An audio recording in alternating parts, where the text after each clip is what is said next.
Okay, well, thank you for allowing me to discuss what I consider one of the most important issues about water, and that's profiteering and public trust.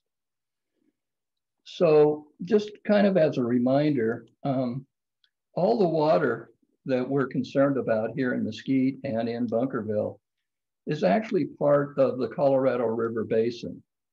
And we can break that down into approximately 4 different types.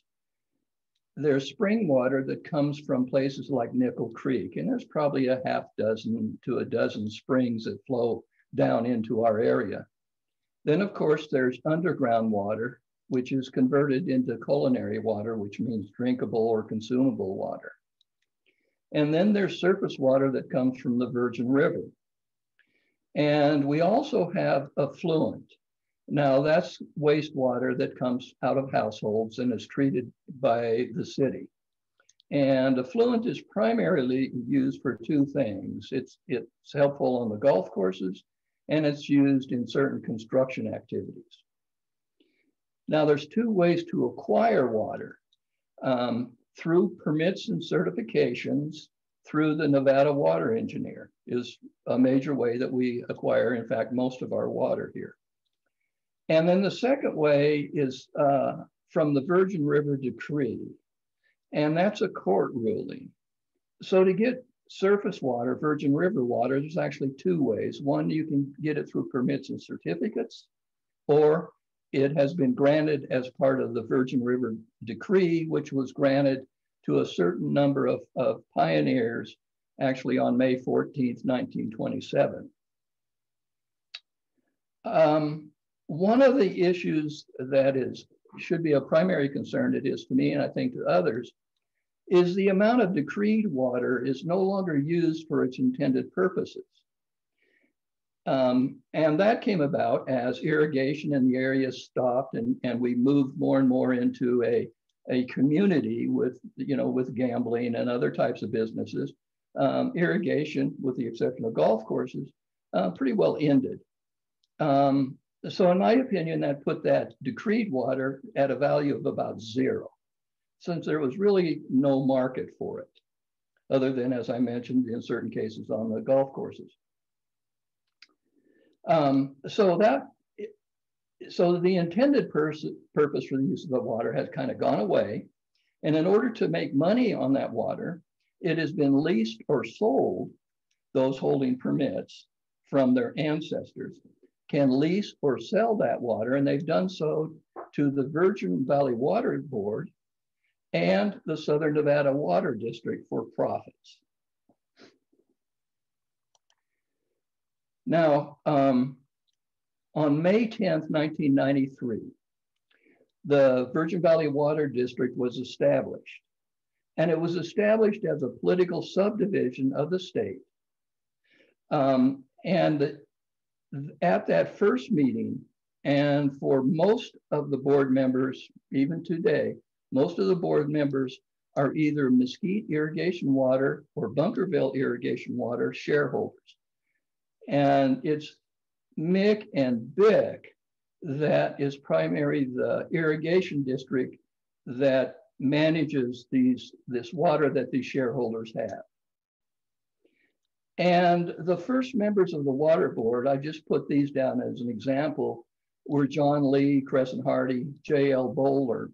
Joe Bowler's son, Richard, is currently on the board, and Todd Levitt and Sam Reber. Now, the Levitts have been on the board off and on, 1 member, or in some cases 2 Levitts on the board almost since the start, although their participation in the board has ended more recently. Now, what they've done is these shareholders, as I mentioned, have leased and or sold their water to the Virgin Valley Water District and to the Southern Nevada Water Authority. Now, the 2 charts that are on here now, the one on, at least on my left, is kind of the amount of Virgin Valley water purchases of MIC. And so between 1996 and 2010, the Virgin Valley Water District purchased 65, let's see here. This is a number of, this is the cost per share. The total amount that the two groups actually purchased was about $125 million. Let me correct that, I'm sorry. The total amount that they purchased over the years has been about $12 million. What I want, the purpose of this slide here is to show you the per share price and the per acre foot price. So in both of these cases over time, the per share price and the per share price for these things increased annually over the years from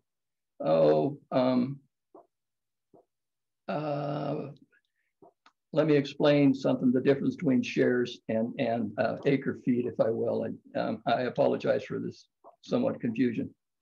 A share of water, for example, if you look at on the left-hand side of the MIC per share thing, that's the amount of money, the increase in price per share from 1996 to 2010. So in 1996, for example, the Water Board was purchasing a share of water for $5,524.90. And that went up to $65,000 per share in 2010. Now, if you break that down into acre feet, it went from $769 in 1996 to $10,000 for 1 acre foot of water. Now in MIC, the prices rose approximately the same.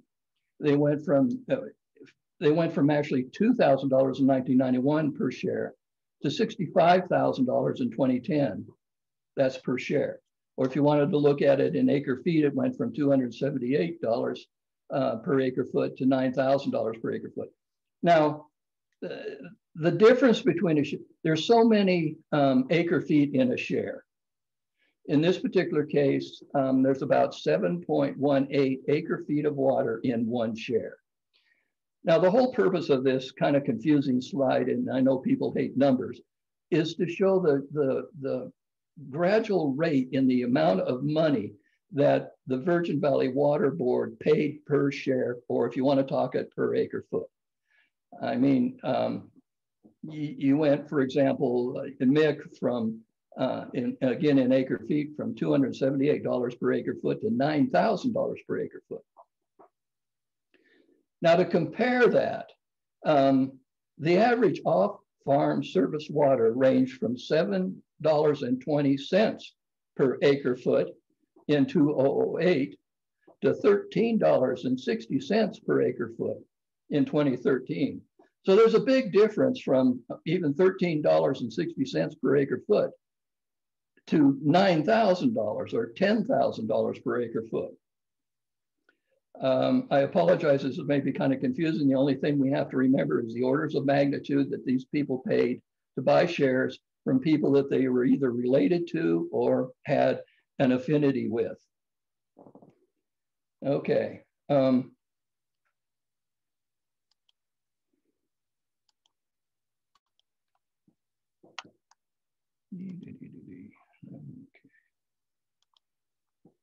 Okay. Now, the Virgin Valley Water Board was not the only group that got into buying water shares. The Southern Nevada Water Authority also acquired water shares from shareholders of the Mesquite Irrigation Company and the Bunkerville Irrigation Company. And the purchases of those shares started in approximately 2005, when Dixie and Ad Levitt sold 350 shares of MIC water to the Southern Nevada Water Authority for $11.6 million. Now, that roughly broke down into $33,000 per share.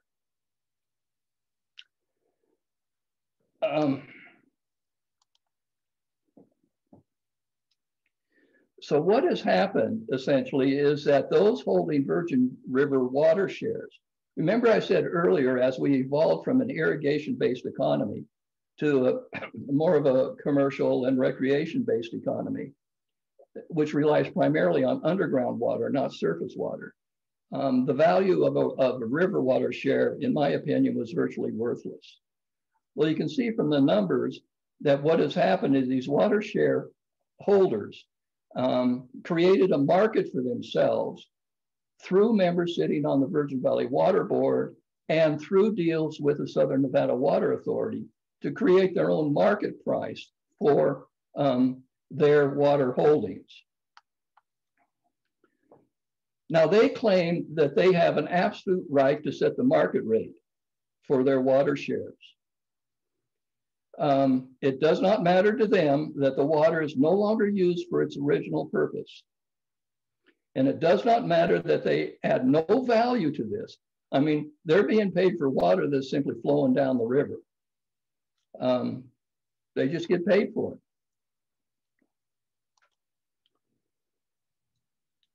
Now, that raises this whole issue of a market versus a public price. Now, all water in Nevada belongs to the public.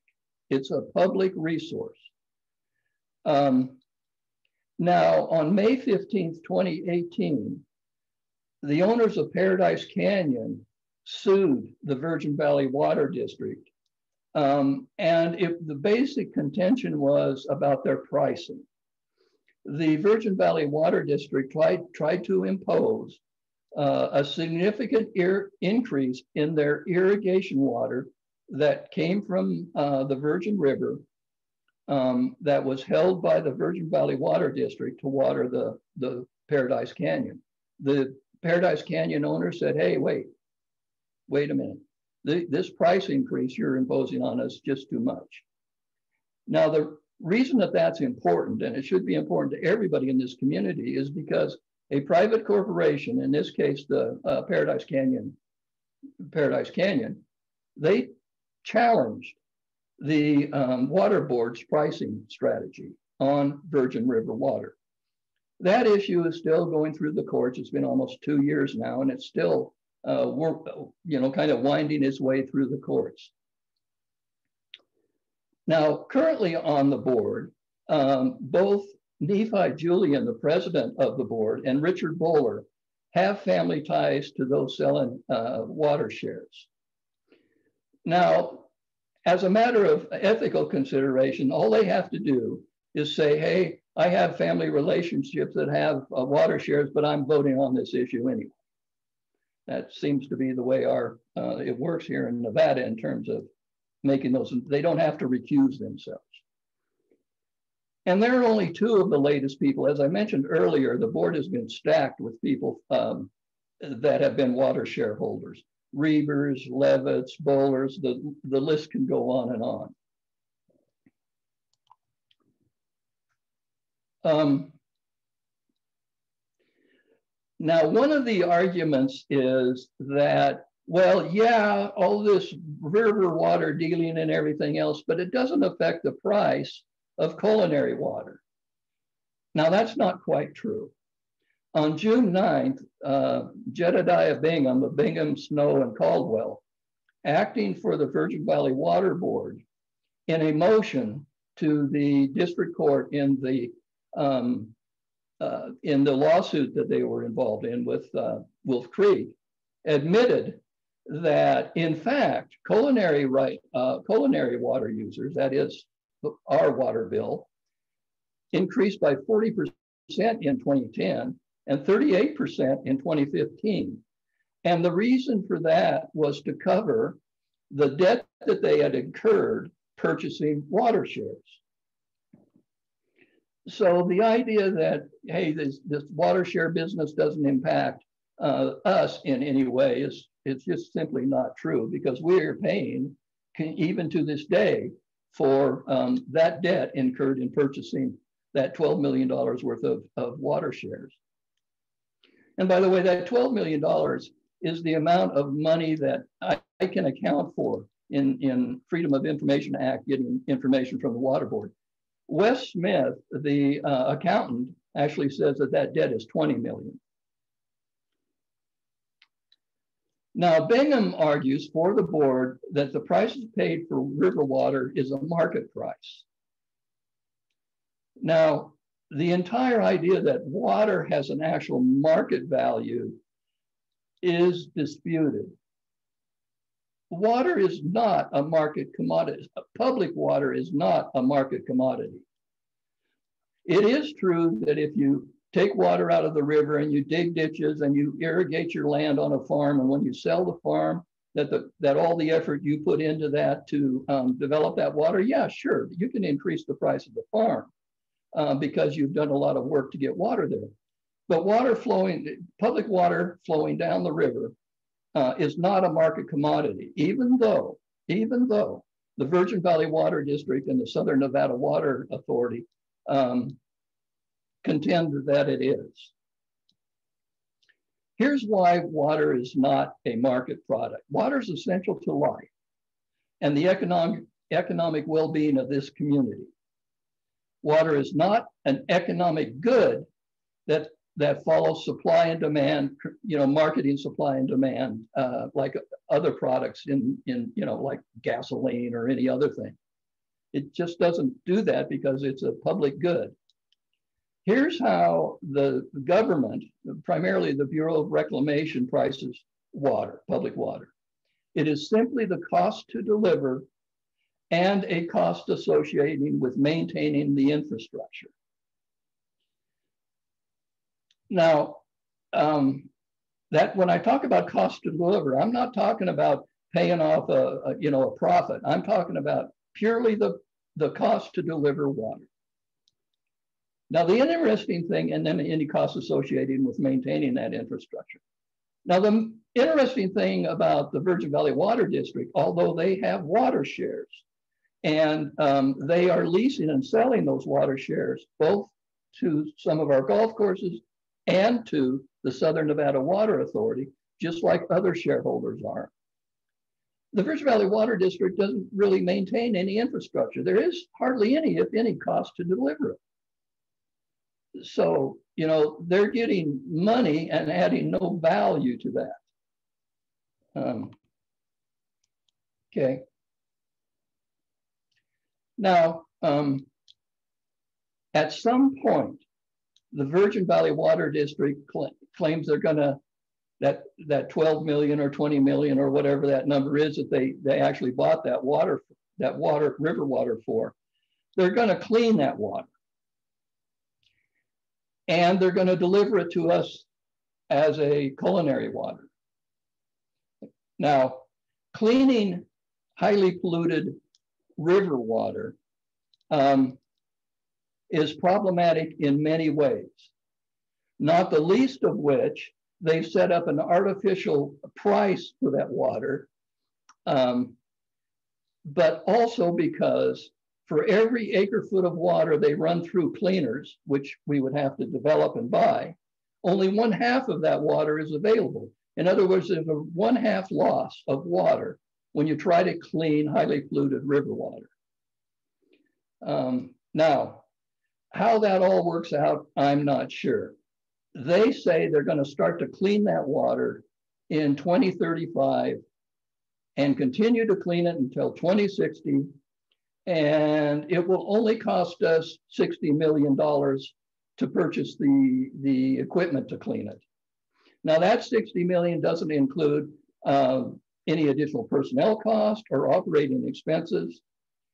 And it's not clear whether that $60 million actually includes the amount of money based upon their own price setting that they will pay other water shareholders who have developed the prices for this water, as I stated previously, over the last few years.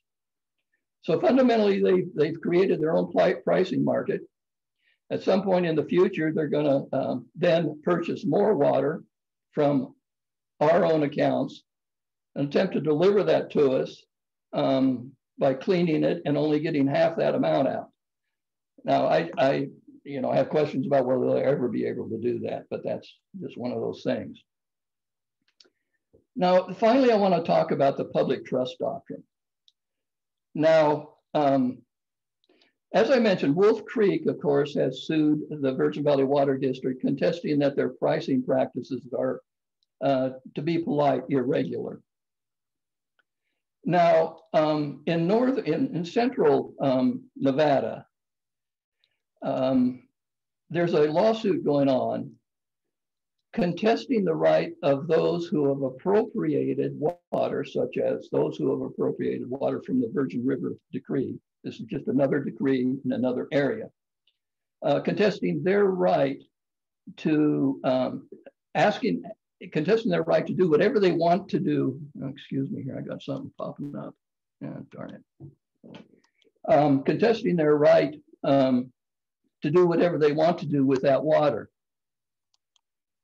Now, those who are contesting, those who have historical rights in that central Nevada area that I'm talking about, they claim that it's the responsibility of the state water engineer to consider the public trust when making decisions about water. Now, because that lawsuit, because it impacts the ability of these shareholders who have appropriated water from the decree, it kind of impacts what they can do with that water, such as, their pricing strategies.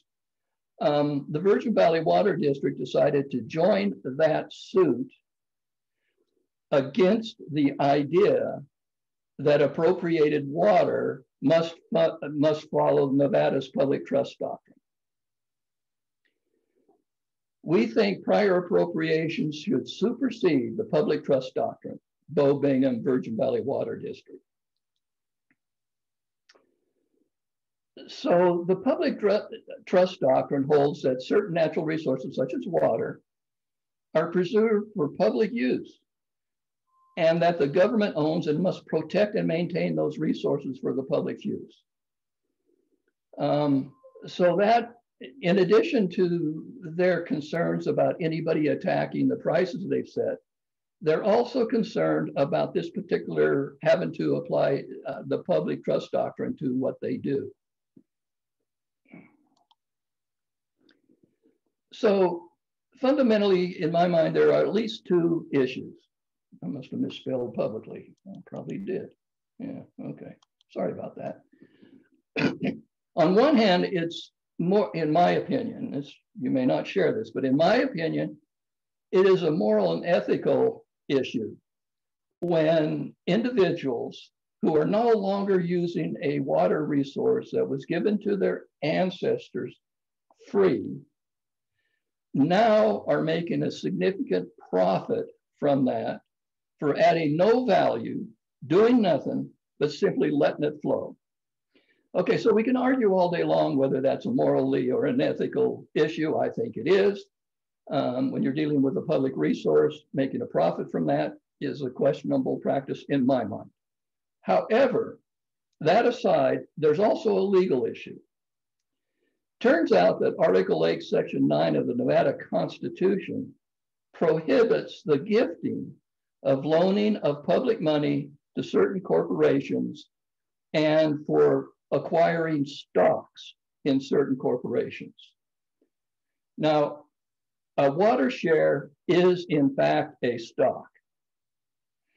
So the legal issue here is, can public money, such as that being spent by the Southern Nevada Water Authority or the Virgin Valley Water District, can that money actually be used to purchase stocks from the Mesquite Irrigation Company, the Bunkerville Irrigation Company, or the Virgin Valley Water District, who holds water share stocks? Now, I've inquired about that with the Attorney General, and I've asked if to his knowledge, has that issue ever been litigated? And to his knowledge, it has not. So there are several kind of questions here when we talk about profiteering.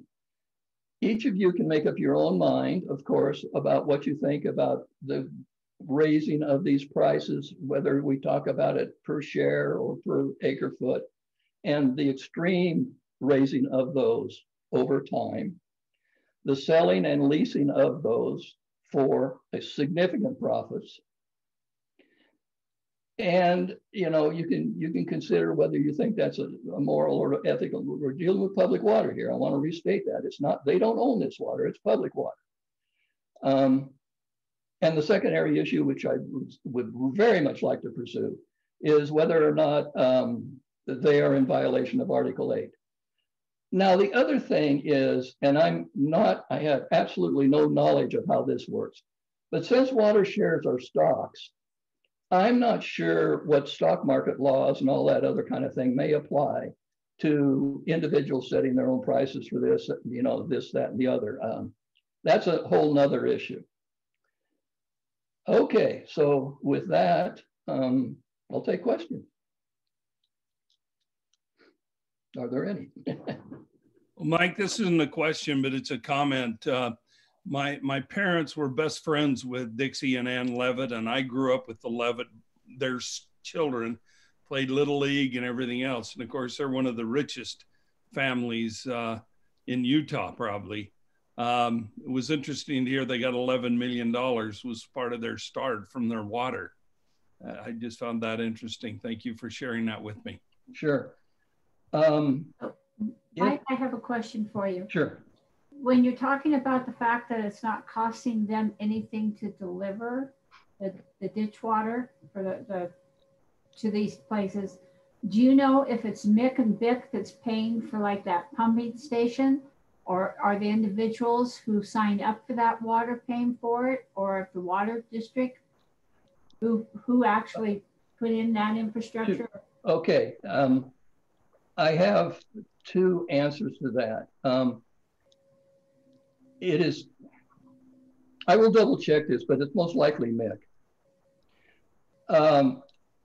Now, in terms of another pumping station that was supposed to deliver water, actually that was affluent, I'm sorry, that was affluent. Anyway, the golf course had to pay for that.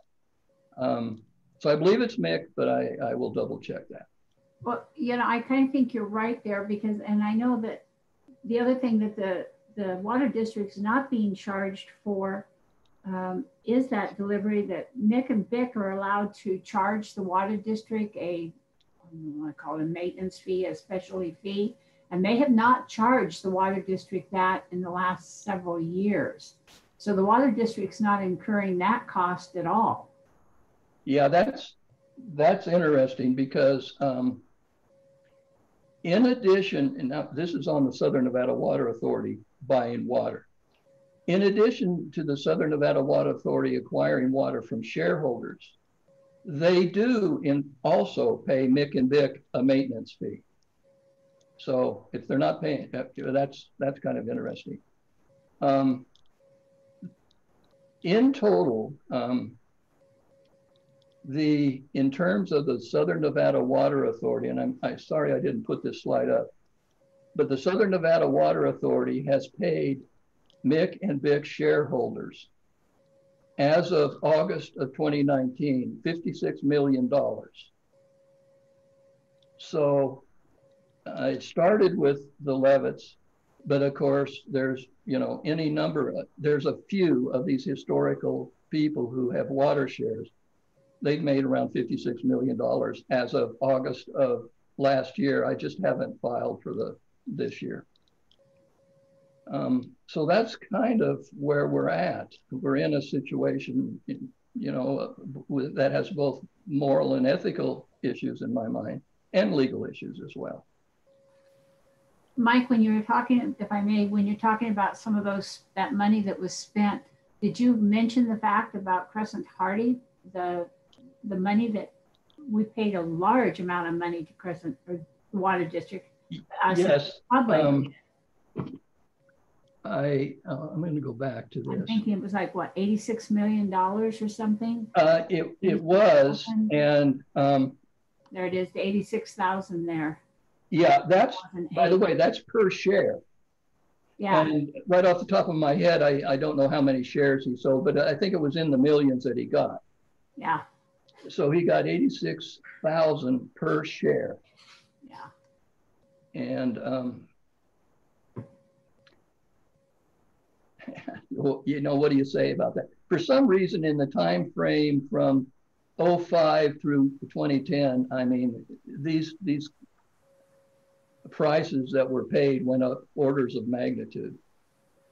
Well, and the people of Mesquite are the ones who are still paying for that, because that money that they got, those loans or bonds or whatever, to buy those shares that were supposed to be used for other things, we're the ones paying that money back. And that's why they keep saying it's for infrastructure.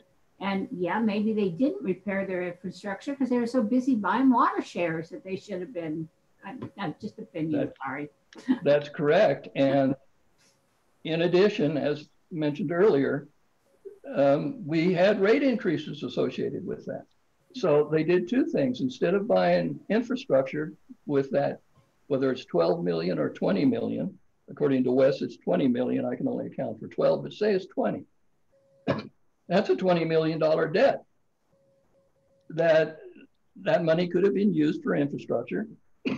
And as mentioned, part of it, oh, excuse me, part of it went as was paid off with increases to us. Yes. So now they're hitting the marketplace. I think they want to spend 40 million to improve their infrastructure over the next few years.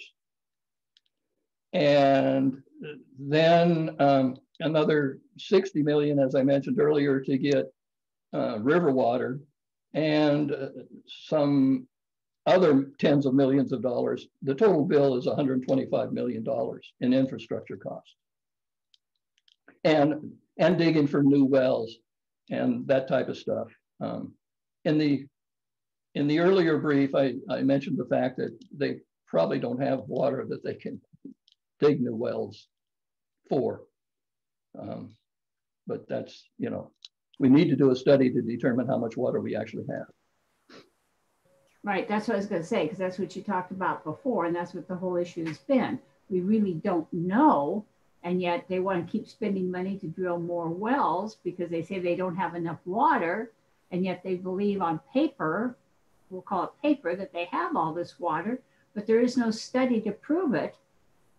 And I mean, they may very well have all this water, but until somebody does that study, I mean, I know back in 2010, we were pushing for that study, and half of that money was going to come from the geological people that could have taken care of that. So it's you know. Yeah, and I think some portion of that was coming also from Wolf Creek to help pay for that. Well, Wolf Creek and I believe Conestoga together made an offer to give them the other, I believe at that time it was another $250,000, because I thought the study was $500,000. I might be wrong, but roughly around there. And all they were asking for was they would give them the money if they would extend the water shares, leasing of those shares for a couple, I think it was like another 4 years was all they were asking for. And it wouldn't have cost the water district anything except 4 years of passing on river water to them. And we could have had that study, because that study is going to take, what, 5 years before they even know. And you know, sort of they're saying, well, now in 2024 or something, we're going to do a study. Well, that's still going to put us out to 2030 before we know anything. Well, I believe the U.S. Geological Survey has models that they've run on this basin. So I don't really think that it would take 5 years to do what they need to update those models. The last model that they ran was in 2010, and it showed that indeed, as one might suspect, we were taking more water out of the basin than is being refreshed. However, the error rates on that particular assumption were too high. So they would have to do, you know, more analysis to tweak that down. But I think they could do it within maybe less than a year, because they have such knowledge on this basin already. Now, the other thing, well, they took out more recently, they borrowed $10 million from a bank to dig more wells for water they don't have permits on. So $500,000 out of 10 is not a great impact. They have the money to do the study. Raising the question of why won't they do it? And, Mike, do you need the screen anymore? Because if you don't, no, please, no. Can you cut that off, or can I? Who can do that, me or you? I think I can cut it off. Okay, thank you. Well, Mike? Yeah. Can you hear me? This is Pat. Yes. Nice to see you, and thank you for doing this. And Karen, thank you for inviting me. Just off the top of my head, and based on the things I've read, it sounds like we have two things going on. I mean, in my mind, one is fraud, and that is the market for these shares. I mean, that's fraudulent. That's simple mind. And the second thing is self-dealing. The self-dealing is, I mean, there are different arguments in the Nevada, the NRS requirements as far as the constitutionality of what they're doing. But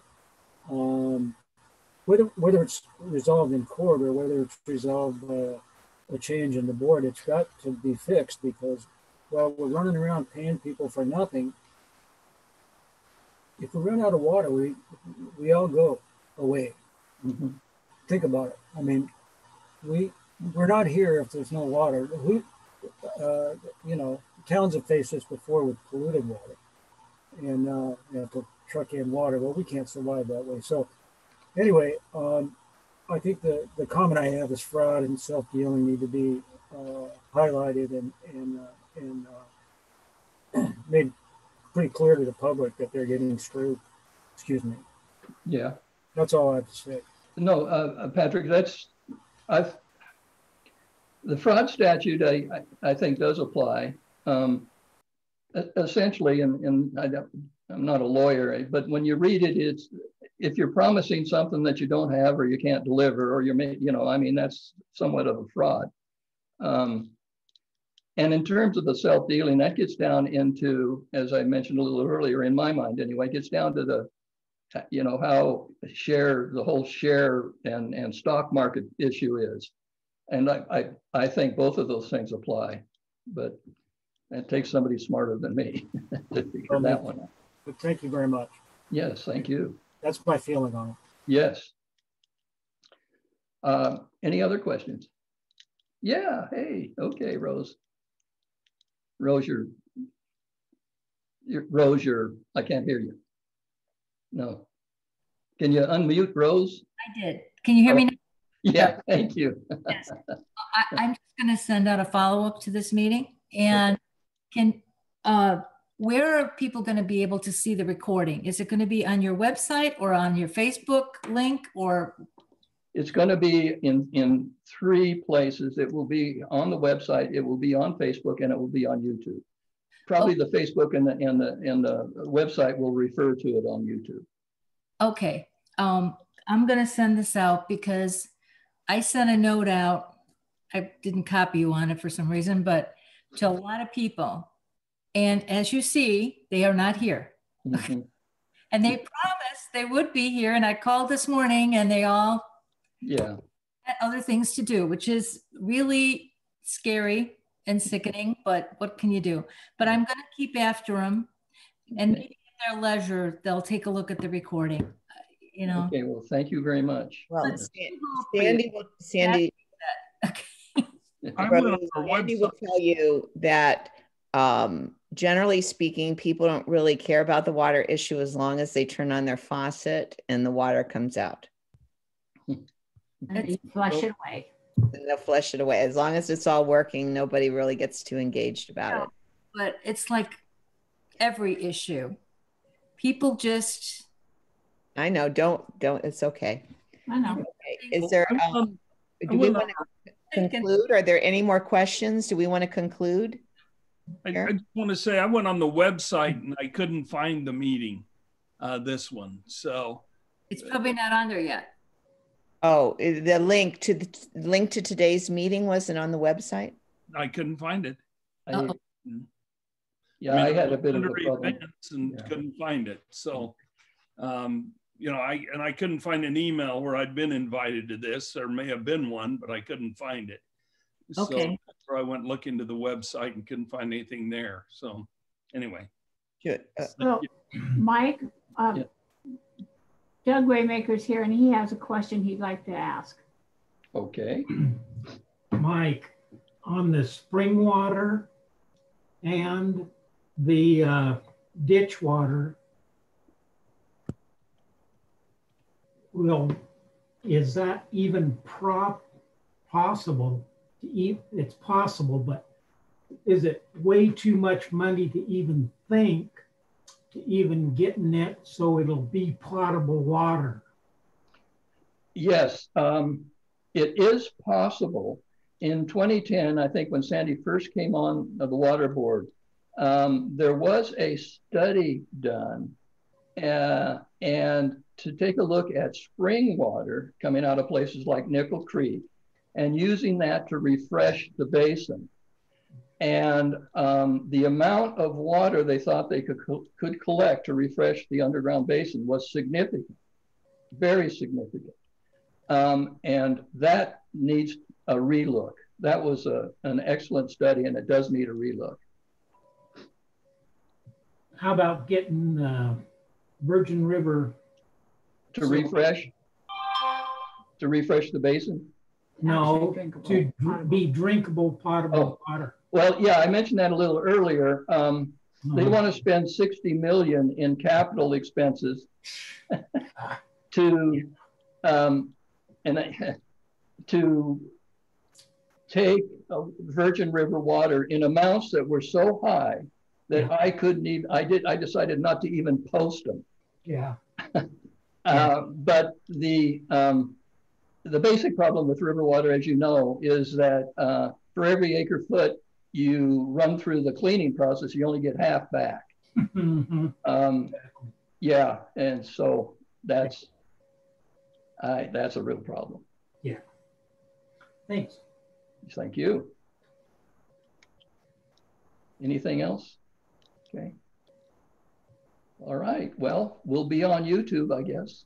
Okay, Mike, I want to thank you for going through some of these details, which are not common knowledge. Okay. And we will, you know, get the videos up and we'll make sure the link is up for next week. And thank you very much. Well, and thank you all. Bye now.